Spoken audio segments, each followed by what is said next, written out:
Hello, we are Team 12 and we are presenting an analysis and redesign of an air fryer. As a product, air fryers crisp food by adding and circulating hot air as an alternative to frying with oil. The primary customer group are single-family households adopting a healthier lifestyle, whereas a secondary customer group are small business coffee shops and hotel self-serve breakfasts. We looked at a few models of air fryers, particularly the Ninja. We wanted to take a few features from each of the models and make a representative CAD model. Shown below is the exploded view of our representation. The primary function of an air fryer is to crisp food. In order to do that, it needs to hold the food, warm the food by adding air and adding heat, and control the airflow by circulating the air and removing air. Additionally, it is to assure convenience, enhance the product, as well as please senses, and assure dependability by preventing burns through sealing the environment and dissipating heat to prevent the user from touching a hot surface. Seen here is the function component mapping matrix. This is a visual representation of how the parts listed in the fishbone assembly diagrams contribute to the functions of the FAST diagram. Half of the 14 parts outlined serve more than one function, with majority of them contributing to either or both holding the food and sealing the environment.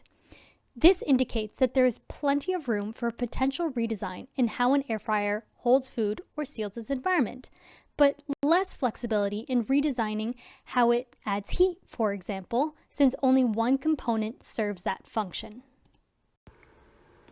After breaking down the components that comprise our air fryer, we were able to identify two possible assembly sequences. Both start with the bottom shell, which anchors the design, then inserting the metal inner lining, fixing the heating element to the metal inner lining, and then inserting the grates or shelves.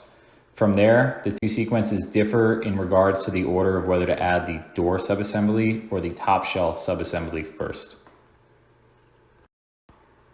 To evaluate our assembly sequences, we constructed tables that depict the relative ease of each assembly step, and a greater overall ranking correlates to a more desirable sequence. From here, sequence A can be seen to have a score of 134. In comparison, sequence B can be seen to have a score of 137, making it a slightly more desirable sequence. The higher ranking can be attributed to adding the door subassembly prior to the top shell subassembly, which allows for slightly greater ease of locating/accessing parts and ease of fastening and joining. This is our bill of materials showing a breakdown of the different costs for the air fryer. Many of the parts are plastic to be manufactured by injection molding, while parts requiring a higher operating temperature will be made using sheet metal fabrication methods. Also, there are some off-the-shelf parts used that will need to be purchased from suppliers. For cost calculations, we approximated the dimensions and geometry of parts from our CAD model and assumed an annual sales volume of 200,000 units for a 5-year period. For this particular design, we've estimated the total production cost to be around $113. Given that this number is close to the typical retail price of a comparable air fryer, further design revision will be necessary to create an adequate profit margin. This can be achieved through a combination of redesigning for manufacturability and purchasing parts at volume discounted prices from wholesale suppliers. As a result of these identified differences in consumer needs, potential future redesigns to address these changes include first, a modular rack system inside of the air fryer.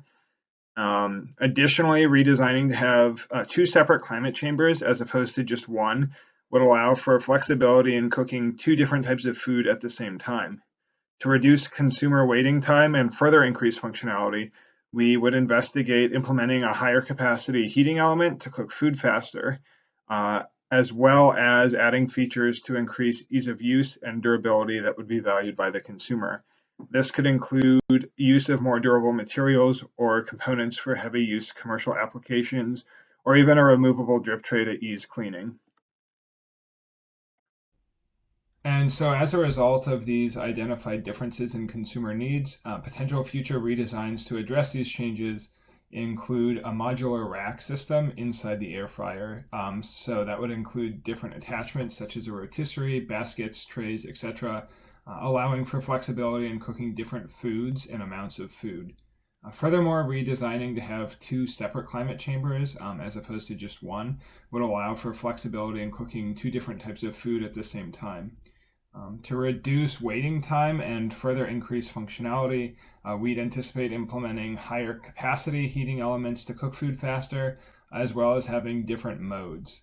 Finally, we anticipate adding features to increase the ease of use and durability that would be valued in the commercial segment. So this could include use of more durable materials or components, a removable drip tray to ease cleaning, and potentially even a one-touch opening system to help if employees have their hands full or reduce the probability of workplace accidents like burns.